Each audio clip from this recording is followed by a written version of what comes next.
So, hello traveler. By the way, I'm Coach Vincent. I'm agent consultant of INI Airlines. So, for today's video ay tuturo ko kung paano mag-book via Cebu Pacific through website. So, let's get start guys and mag-start tayo. Open tayo ng Chrome or di kaya any website na pwede tayo makapag-open ng Cebu Pacific. So, just type Cebu Pacific.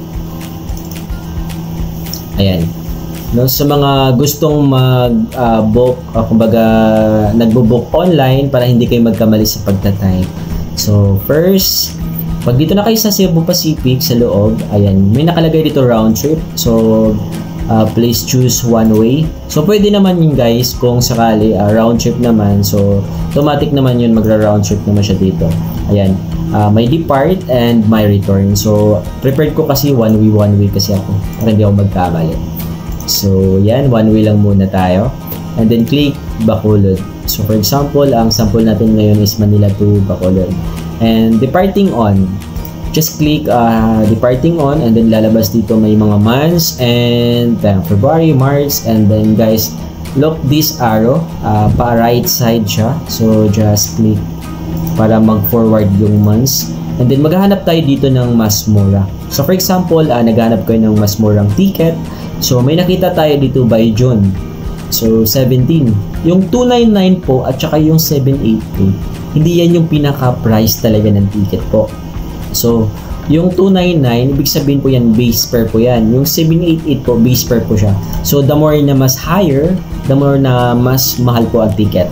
At the more naman mas lower, the more din na mas mababa yung ticket. So, may mga piso fare, no?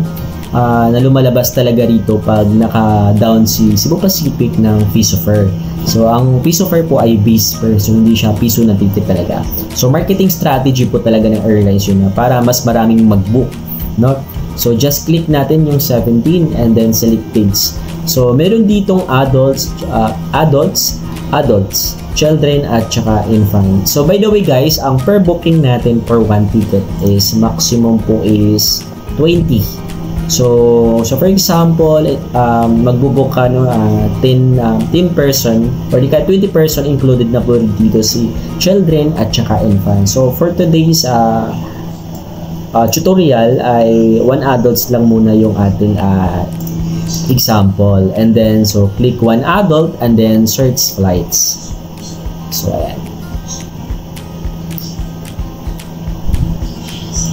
So, may mga time dito guys, so ito yung price nyo. No? So, kung ano yung price dito sa taas, makakita ka din ng price dito sa baba. So, for example, selected lang siya. So, may time dito na 4 AM, same price siya sa taas, 1186. So, nakalagay dito